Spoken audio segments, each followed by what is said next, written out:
आज हमारा टॉपिक है जीएसटी। जीएसटी के बारे में हम लोग आज जानेंगे, अध्ययन करेंगे। जो कि जीएसटी का पूरा नाम होता है आपका good and service tax. Good and service tax, जो कि जीएसटी से पहले जो भारत में जो लागू हुआ था आपका टैक्स, हुआ डायरेक्ट टैक्स और इनडायरेक्ट टैक्स में के रूप में लागू हुआ था। जो कि डायरेक्ट टैक्स में जैसे आपका आ जाता है, डायरेक्ट टैक्स में आ जाता है इनकम टैक्स हुआ, कारपोरेशन टैक्स हुआ, गिफ्ट टैक्स हुआ।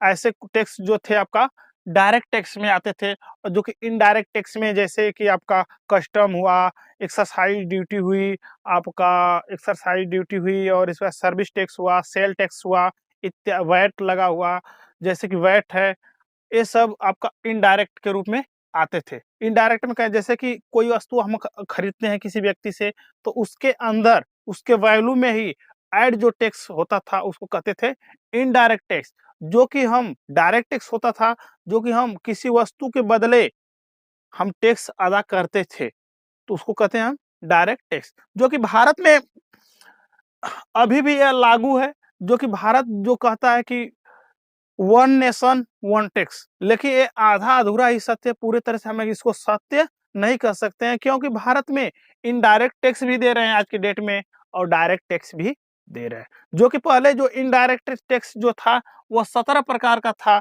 जो कि डायरेक्ट टैक्स ये भी कई प्रकार के थे। जो कि ये 17 प्रकार को मिलाकर, ये 17 प्रकार जो था टैक्स का, उसको मिलाकर एक जीएसटी के नाम दिया गया, गुड एंड सर्विस टैक्स का नाम दिया गया। जो कि 17 प्रकार का टैक्स, जो कि यह टैक्स है आपका जीएसटी, ये भी आपका इनडायरेक्ट टैक्स है। ये जीएसटी क्या है आपका इनडायरेक्ट टैक्स है। जो कि जीएसटी को 4 भागों में बांटा गया है। जीएसटी को कितने भागों में बांटा गया है? तो 4 भागों में। S GST, C GST, UT GST और आई जीएसटी। ठीक, C GST central government GST, S GST state government GST, इसके बाद आपका यूटी जीएसटी यूनियन टेरिटरी या कहें तो या केंद्र शासित प्रदेश पे लगा जीएसटी, और आपका आई जीएसटी मतलब इंटीग्रेटेड जीएसटी। इंटीग्रेटेड जीएसटी मतलब कि एक राज्य से दूसरे राज्य में क्रय विक्रय करना। तो हम सबसे पहले देखते हैं, जैसे कि किसी वस्तु को हम सेम राज्य में बनाए और सेम ही राज्य में बेच दिए। जैसे कि हम अगर गुजरात में किसी वस्तु का निर्माण करते हैं और गुजरात में ही क्या कर दिए, बेच दिए, तो उसमें से जो टैक्स लगेगा उस वस्तु पर, उस टैक्स का जो आधा आधा भाग होगा, जो 50-50% भाग होगा, आधा आधा जो भाग होगा, उसमें से सेंट्रल गवर्नमेंट लेगी और स्टेट गवर्नमेंट लेगी। जैसे कि अगर हम किसी वस्तु पर 18% किसी वस्तु पर कर लें तो 18% टैक्स लगा हुआ, किसी वस्तु पर 18% टैक्स है, लेकिन यह गुजरात में ही खरीदा गया, सॉरी गुजरात में ही बनाया गया इसको, और गुजरात में ही क्या कर दिया गया, बेचा गया। तो इसमें से जो होगा आपका 9% जो टैक्स होगा, 9% जो भाग होगा इसका, वो कौन लेगा? तो आपका सी जीएसटी मतलब सेंट्रल गवर्नमेंट लेगी। 9% भाग किसको मिलेगा? तो सी जीएसटी को मिलेगा। और जो 9% जो भाग होगा इसका, ठीक, वो किसको मिलेगा? तो यस जीएसटी को मिलेगा। किसको मिलेगा? तो यस जीएसटी को मिलेगा। मतलब कि सेम राज्य, कहें तो सेम राज्य जिसमें बनाया गया, जिसमें इसको उत्पादन किया गया, उसी राज्य में उसको बेचा गया, तो उसमें क्या होगा, केंद्र सरकार तो लेगी ही। जो टैक्स है वो केंद्र सरकार, पूरे टैक्स का आधा भाग केंद्र सरकार लेगी, आधा भाग क्या कर देगी, स्टेट सरकार को दे देगी। ठीक, इसके बाद आगे देखते हैं हम, जो कि हमारा है आपका यूटी जीएसटी। यूटी जीएसटी क्या चीज है? जैसे कि केंद्र शासित प्रदेश, कोई वस्तु का उत्पादन केंद्र शासित प्रदेश में होता है और वहीं पे क्या कर दिया जाता है, उसको बेच दिया जाता है। उसी प्रदेश में क्या कर दिया जाता है, बेच दिया जाता है। तो उसमें से क्या होगा, जैसे कि अगर हम ले लें केंद्र शासित यूटी जीएसटी के ले लेते हैं, यूटी जीएसटी मान लेते कि 28% पर किसी वस्तु को वहां पे उत्पादन किया गया, जिस वस्तु का उत्पादन वहां पे किया गया उसका क्या है, 28% उस पर टैक्स लगा हुआ है। जो 28%, जैसे कि हम कार ले लेते हैं, कार पे जो 28% टैक्स लगा हुआ, अगर हम कार का उत्पादन कर देते हैं कि जैसे कि नोएडा में हो रहा है कार का उत्पादन, ठीक, जो कार उत्पादन हुई नोएडा में, और वो नोएडा में या उत्तर प्रदेश में, नोएडा जो क्षेत्र है आपको उत्तर प्रदेश में ही है, तो उत्तर प्रदेश में उसको बेचा जाता है, उत्तर प्रदेश में उसका उत्पादन हुआ, ठीक, और उत्तर प्रदेश में ही बेचा जाता है। तो अब यहाँ पे ये चीज लागू नहीं होगा, यूटी जीएसटी लागू नहीं होगा। क्यों नहीं लागू होगा? क्योंकि ये क्या है, एक स्टेट सरकार है, यहाँ पे क्या है, विधानसभा है, ठीक, यहाँ पे विधानसभा की सरकार चलती है, यहाँ पे मुख्यमंत्री हैं, तो यहाँ पे यह यूटी जीएसटी लागू नहीं होगा। अब देखिए यूटी जीएसटी कहाँ पे लागू, जैसे कि हम ले लेते हैं दिल्ली है, पांडुचेरी है, इत्यादि जो है आपका केंद्र शासित प्रदेश, वहां पे सिर्फ यूटी जीएसटी लागू होगा।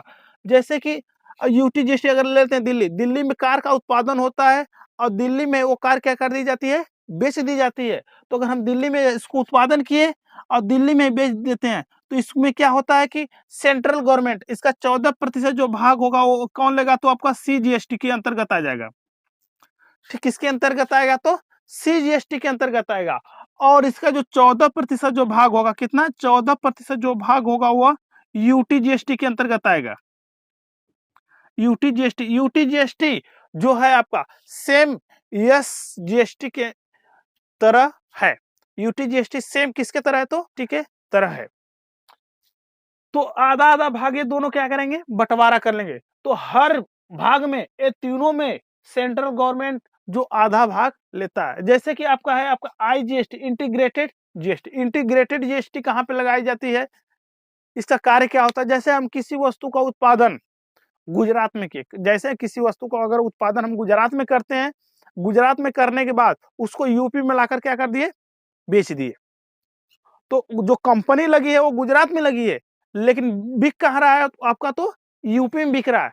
तो जैसे कि कोई वस्तु है, जैसे कि हम कर लेते हैं कि एक मोटरसाइकिल है, या मोटरसाइकिल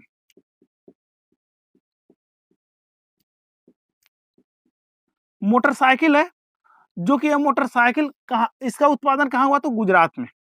जैसे कह लेंगे मोटरसाइकिल है, मोटरसाइकिल का उत्पादन कहाँ हुआ, गुजरात में, और इसमें लग गया कितने प्रतिशत टैक्स, 28%। कितने प्रतिशत टैक्स लग रहा है इस पे, तो 28% टैक्स लग रहा है मोटरसाइकिल पे।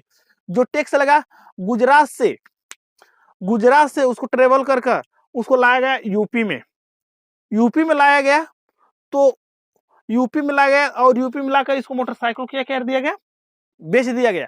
बेचने के बाद क्या होता है कि इस पे 28% टैक्स लगा। जो 28% टैक्स लगा है, तो उसमें से जो आधा भाग है वो तो सेंट्रल गवर्नमेंट लेगी, तो इस पे आधा भाग पे लग जाएगा किसको, तो सीजीएसटी लग जाएगा, कितना, किसको, तो सीजीएसटी। सीजीएसटी का मतलब होता है सेंट्रल गवर्नमेंट इसको ले लेगी, आधा भाग जो होगा 14% हो जाएगा, वो जो कौन लेगा आपका, तो सेंट्रल गवर्नमेंट लेगी। 14% भाग होगा इसका टैक्स का, जो तो सेंट्रल गवर्नमेंट लेगी, और जो 14% जो भाग होगा, कितना होगा, 14% जो भाग होगा वो कौन लेगा। अब इसमें मामला फंस जाता है कि टैक्स किसको दिया जाए, तो गुजरात सोचता है कि हमको मिले, यूपी सोचता है कि हमको मिले। तो केंद्र जो जीएसटी का जो आंकड़ा बनाया गया, जो नियम बनाया गया, इसमें क्या किया गया कि जहां पे बिकेगा वो, जहां पे वो बिकेगी, कौन, मोटरसाइकिल जिस राज्य में बिकेगी उसको यह मिलेगा टैक्स, किसको मिलेगा, तो उसको मिलेगा, किसको, तो यूपी को। जहां पे बिकने वाला होता है सामान, जहां पे बिका हुआ होता है सामान, उसको क्या होगा, आधा प्रतिशत मिलेगा। तो आधा प्रतिशत स्टेट यस जीएसटी मिल जाएगी, किसको, तो यूपी को मिलेगी, किसको मिलेगी, यूपी को।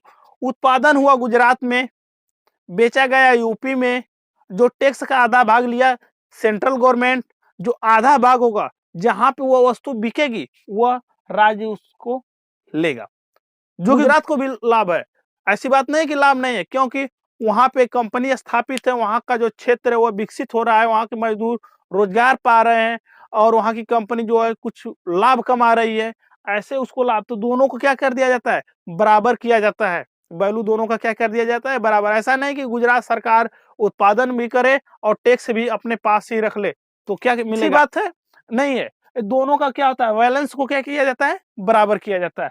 तो ये था आपका आईजीएसटी, मतलब इंटीग्रेटेड जीएसटी। इसके बाद हम देखते हैं आगे, जो कि जीएसटी का जो रूप है उसको कई आंकड़ों में बांटा गया है, किस वस्तु पर कितना टैक्स लगाया गया। तो अब तक जो टैक्स लगाया गया है वस्तुओं पे, वो 1200 से अधिक वस्तुओं पे टैक्स लगाया जा सका है, ठीक, जो कि ये टैक्स को पांच भागों में मुख्य रूप से बांटा गया है। जैसे कि 0% का टैक्स लगा है, 5% का टैक्स लगा है, 12%, 18 और 28%। इतने इस पे क्या है, वस्तुओं पर टैक्स लगा। और कैसी वस्तु पर कितना प्रतिशत टैक्स लगा इसको हम देखते हैं। जो कि ये टैक्स है जो 0%, जो मनुष्य जीवन के लिए बहुत अति आवश्यक है, उस पे कितना लगा है, तो आपका तो 0%। जैसे कि जीविका चलाने के लिए दूध है, मैदा है, आटा है, चावल है, इन पे कितने प्रतिशत टैक्स लगा है आपका, तो 0% का। क्योंकि मनुष्य के लिए यह सामग्री अति आवश्यक है जीवन निर्वाह करने के लिए, तो इस पे 0% का टैक्स लगा है। ठीक, इसके बाद हम देखते हैं, इससे आगे हम बढ़ते हैं तो जो 5% का जो टैक्स लगा है, चीनी है, चाय है, कॉफी है, कोयला है, न्यूज़पेपर, इस पे 5% का टैक्स लगा है। तो आप जानते हैं कि ये 5% का जो टैक्स लगा है, इसमें से 2.5 भाग, आधा भाग, इसका आधा भाग जो होगा वो स्टेट गवर्नमेंट लेगी और आधा भाग क्या होगा, सेंट्रल गवर्नमेंट लेगा। ठीक, इसके बाद आगे हम चलते हैं। जो 12% लगा, जैसे घी हुआ, मक्खन हुआ, मोबाइल हुआ, जूस हुआ, जूस जो होता है पैकेट वाला जो जूस होता है उस पे, और कोकोनट वगैरह जो ये हैं, और भी हैं बहुत से, लेकिन थोड़े हम लिखे हैं जो कि और भी हैं बहुत से। उन पे कितने प्रतिशत का टैक्स लगा है आपका, तो 12% का। और आगे चलते हैं 18%, जैसे हेयर ऑयल है, क्रीम है, पाउडर है, जैम है, इत्यादि है सब है। इस पे 18% टैक्स, जो कि 18% टैक्स मतलब समझ रहे हैं कि आपको 20 जो आधा भाग होगा 18 का, जो 9% भाग होगा वो स्टेट गवर्नमेंट लेगा, और 9% भाग जो होगा आपका सेंट्रल गवर्नमेंट लेगा इस भाग का। इसके बाद आगे हम देखते हैं 28%। 28% का मतलब होता है कि 28% में रखा है, जैसे कि कार है, परफ्यूम है, मोटरसाइकिल है, ये सब किस में रखा गया है, तो 28% में रखा गया है। ठीक, इसके बाद देखते हैं जो हम टैक्स लेते हैं सभी वस्तुओं पे, लगभग जितनी भी जीरो को छोड़कर जितनी भी वस्तुओं पर हम लेते हैं टैक्स, 5%, 12%, 18%, 28% जो टैक्स लेते हैं, जिनको हमको महीने में, हर महीने में 3 बार रिटर्न करना होता है। हर महीने में 3 बार, मतलब 10-10 दिन का आंकड़ा सरकार को देना होता है। महीने में 3 बार रिटर्न करना पड़ता है इस जीएसटी को। किसी भी वस्तु पे लगा गया जो टैक्स है उसको 3 बार रिटर्न करना होता है। जैसे 10 दिन का आंकड़ा जो आपका पूरा किए, 10 दिन पूरा किए बेचकर वस्तु पे, तो उसको क्या करेंगे, हिसाब करके सरकार को रिटर्न कर देंगे जीएसटी को। ऐसे हम आंकड़ा महीने में 3 बार रिटर्न करते हैं, जिसे हम कहते हैं आरजीएसटी के नाम से जानते हैं, रिटर्न जीएसटी। महीने में 3 बार इसको रिटर्न किया जाता है इस जीएसटी को। इसके बाद जो होता है आपका जीएसटी के बाहर, जैसे पेट्रोल हुआ, शराब हुआ, गैस हुआ, ये सब क्या है, जीएसटी के बाहर रखा गया है। क्योंकि जो स्टेट गवर्नमेंट है, इससे अधिक अपना आय प्राप्त कर सके। जैसे देख रहे हैं आज की डेट में कि जैसे पेट्रोल है, यूपी में कुछ और इसका दाम है, महाराष्ट्र में कुछ और है, चेन्नई में कुछ और है, जम्मू कश्मीर में कुछ और इधर असम में कुछ और। मतलब कि ये राज्य सरकार अपना टैक्स इसके ऊपर क्या करती है, लगा सकती है। ठीक, जो राज्य सरकार जो टैक्स लगाती है वो राज्य सरकार अपने पास ही रखती है। जो केंद्र सरकार टैक्स लगा कर लाती है इसको, वह केंद्र सरकार अपना टैक्स ले लेती है। अब इसके बाद क्या करता है कि केंद्र सरकार छूट देता है कि राज्य सरकार इस पे जितना चाहे टैक्स लगाकर इसको बेच सकती है। इसलिए इसको जीएसटी के बाद, जैसे शराब है, शराब को भी देखते हैं, कहीं पे कुछ और एक ही प्रकार का शराब है, जैसे कि तो उसका दाम यूपी में 100 रुपया है, लेकिन महाराष्ट्र में 200 रुपया है, चेन्नई में 400 रुपया है, आपका बिहार में 1000 रुपया है। ऐसे इसका क्या अलग अलग वैल्यू डिफाइन है। ठीक, इसके बाद गैस है, जो तरल गैस है, इसका भी मूल्य अलग अलग राज्यों में अलग अलग, क्योंकि अलग राज्य, जो राज्य होता है वो अपना इस पे टैक्स लगाकर इसको बेचता है। इसीलिए इसको जीएसटी के बाहर रखा गया है, क्योंकि इससे सबसे ज्यादा आय कहें तो राज्य सरकार को मिलती है। इसके बाद आगे देखते हैं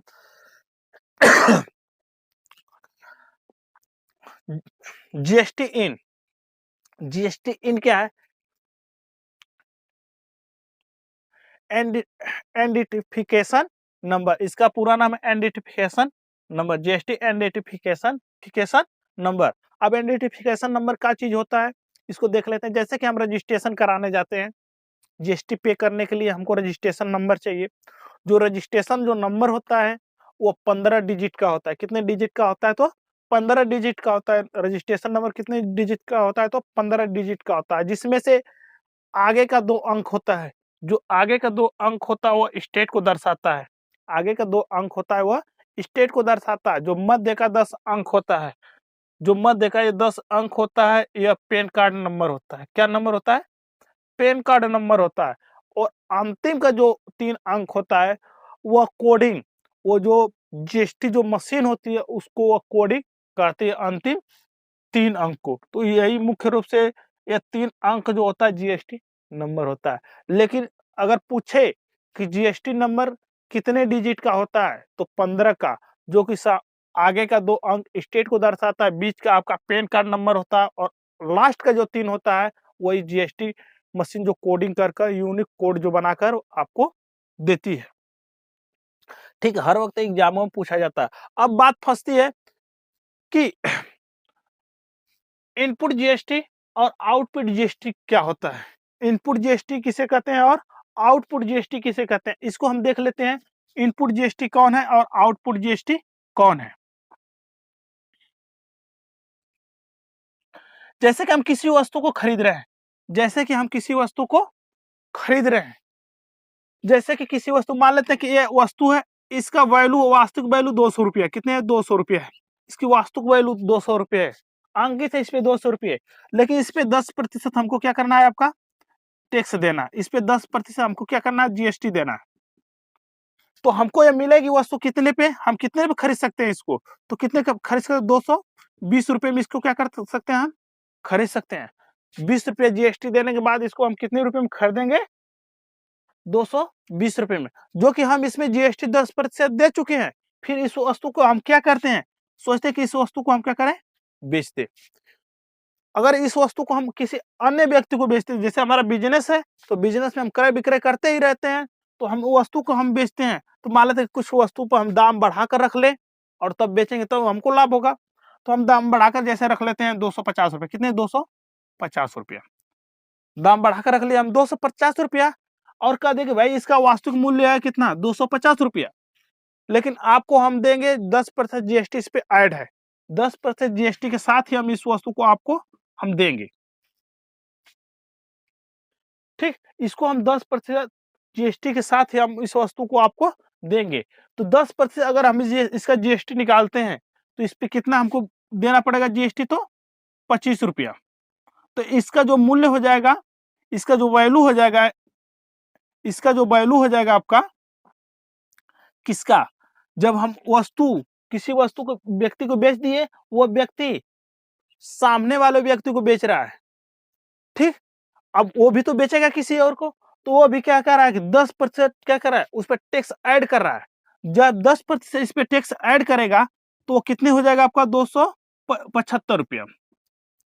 ये 275 रुपया हुआ, तो ये 275 रुपया क्या हुआ, ये हमारा विक्रय मूल्य हुआ। जब हम बेच रहे हैं 10% के साथ इस वस्तु को, तो हमारा विक्रय मूल्य कितना हुआ, 275 रुपये। तो हमारा लाभ या प्रॉफिट जो हुआ, क्या हुआ, प्रॉफिट क्या हुआ हमारा, तो उसको देख लेते हैं। तो प्रॉफिट क्या हो रहा है हमारा, खरीदे थे 220 रुपये में, बेच रहे हैं 275 रुपये में, तो 275 अब माइनस 220, ठीक, 275 माइनस 220, इसको जब घटाएंगे हम तो ये हो जाएगा 5 हो जाएगा, और ये हो जाएगा आपका, ये 5 हो जाएगा।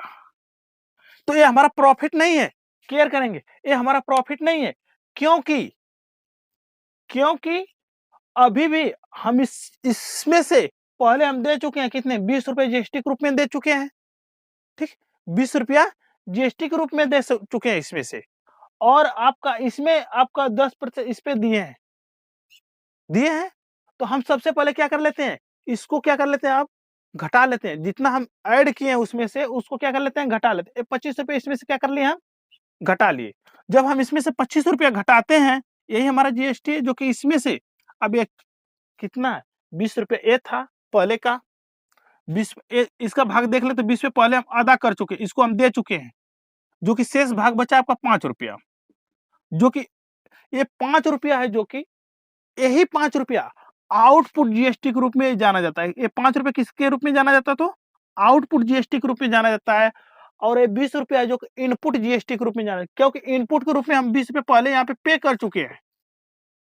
और जब हम वस्तु को बेचे दाम बढ़ाकर, तो हमारा जो क्रेता था, खरीदने वाला था, वो तो खरीद कर गया, लेकिन 10% वो टैक्स देकर गया, ये 5 रुपया।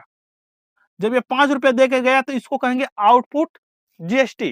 क्या कहेंगे? Output GST. अब हम इसको क्या करेंगे? दे देंगे सरकार को। अगर इसे 10 दिन पे इस आंकड़ों को देना होता है सरकार को, ठीक, जीएसटी के अंतर्गत, जो कि हमको प्रॉफिट कितना हो, अगर इसमें से हम 25 रुपया घटा लेते हैं तो हमको प्रॉफिट चाहिए, तो ये हो गया आपका 55 माइनस 25 बराबर 30 रुपया। ये 30 रुपया क्या हुआ? हमारा प्रॉफिट हुआ। क्या हुआ? 30 रुपया हमारा तो प्रॉफिट हुआ। लेकिन जीएसटी पे कितना किया हम? टोटल तो 25 रुपया कर दिए। जीएसटी कितना पे किए? तो हम 25 रुपया। 25 रुपये में क्या हुआ कि 20 रुपया इनपुट हुआ और आपका 5 रुपये का हुआ आपका आउटपुट हुआ। ये हमारा इनपुट और आउटपुट जीएसटी का मामला था।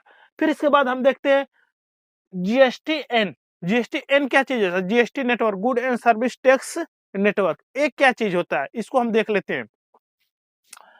ये क्या होता है कि कोई भी लेखा जोखा होता है, किस पे कितना टैक्स आ गया, किस राज्य को कितना टैक्स देना है, सेंट्रल गवर्नमेंट को कितना टैक्स देना है, किसको कितना लेना है, इसका सब आंकड़ा जो निर्धारित कौन करता है आपका? तो लेन देन का आंकड़ा जो निर्धारित कौन करता है? तो जीएसटी एन, जिसका पूरा नाम है जीएसटी नेटवर्क। जिसका पूरा नाम क्या है आपका? GST network. अब इसके बाद आगे देखते हैं हम जीएसटी काउंसिल। देख लेते हैं जीएसटी काउंसिल क्या होता है। काउंसिल मतलब सदस्य होते हैं। जो जीएसटी में कुल सदस्यों की जो संख्या होती है आपका 33 है।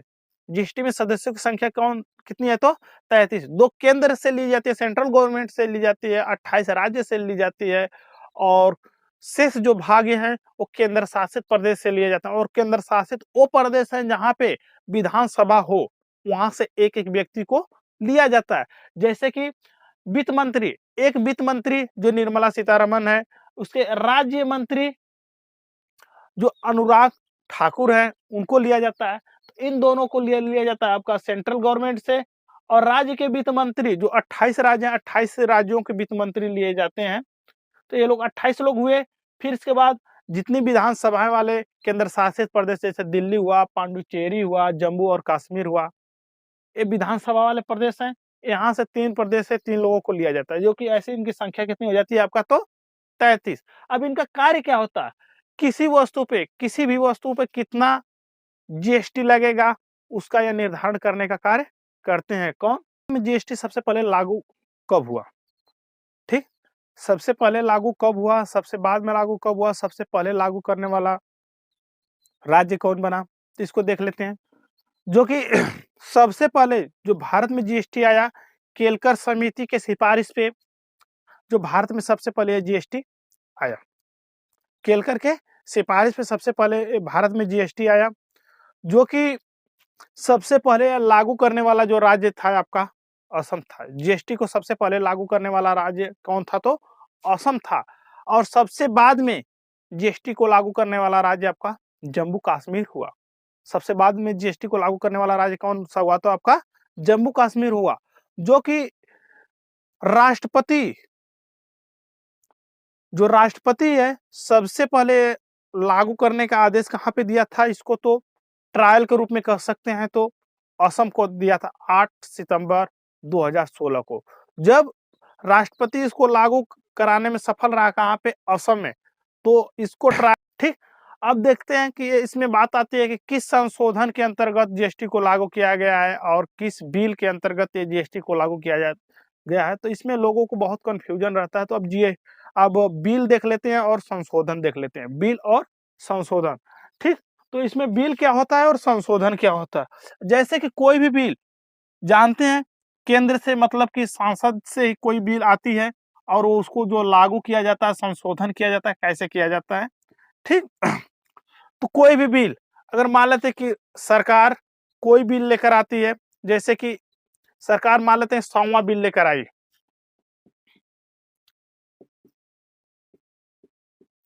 बिल लेकर आती है 100वां बिल, और बिल लेकर आने के बाद क्या होता है कि यह बिल पारित हो जाती है। तो जब पारित हो जाती है यह बिल, लिख लेते हैं, जब यह बिल पारित हो जाती है तो इसको कहते हैं 100वां संशोधन। मान लेते उस समय संशोधन कौन सा था, तो 100वां संशोधन था।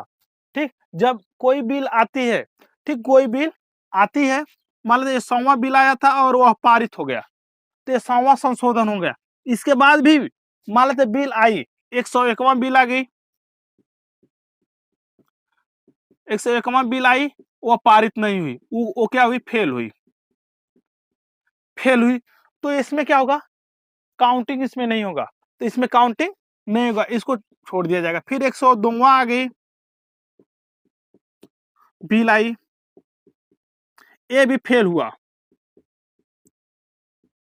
ये भी, इसको काउंटिंग नहीं करेंगे। जितने भी फेल होता है उसमें संशोधन में इसको काउंटिंग नहीं करेंगे। इसी तरह से क्रमशः बिल आती गई, इसके बीच में कई बिल आई, वो फेल होती गई, जो कि 122वें नंबर पे, कितने पे, 122वें नंबर पे ये बिल आई। कौन, जीएसटी का बिल जो आया आपका 122वें नंबर पे आया, कितने पे आया, तो 122वें नंबर पे ये बिल आया, और बिल को क्या कर दिया गया, पारित कर दिया गया। ये बिल को क्या कर दिया गया, तो पारित कर दिया गया। इस बिल को जैसे ये पारित हुई, तो 100वां बिल आया था तो 100वां संशोधन था, लेकिन 101वां बिल आ गया, लेकिन संशोधन वही को वही रहा, क्योंकि यह फेल हो गया। फिर 102वां बिल आया, उसी तरह से संशोधन कोई नहीं हुआ संविधान में, तो ज्यों का त्यों रहा। अब इसी तरह से क्रम से बिल आती गई, फेल होती गई। इसके बाद जो कि 122वां बिल आया, जो कि 122वां बिल आता है और वह पारित हो जाता है, तो इसमें से हम कौन सा संशोधन गिनेंगे, तो इसको, ये तो 100 हो चुका है, तो इसको गिनेंगे हम 101वां संशोधन। कौन सा गिनेंगे, तो 101वां संशोधन, इसको काउंटिंग हम करेंगे। ऐसा समझे, तो यह था आपका बिल। तो अगर हम पूछे कि जीएसटी को किस बिल के अंतर्गत लागू किया गया, पारित कराया गया, तो किस बिल के अंतर्गत, तो 122वां बिल के अंतर्गत जीएसटी को पारित कराया गया। और किस संशोधन में, तो 101वां संशोधन में इसको पारित कराया गया। ठीक, ये था आपका जीएसटी। पूछता है कि जीएसटी को किस संविधान संशोधन के तहत लागू किया गया या संविधान में जोड़ा गया, तो 101वां संविधान संशोधन के तहत इसको जोड़ा गया। किस बिल के अंतर्गत जोड़ा गया, तो 122वें बिल के अंतर्गत इसको जोड़ा गया।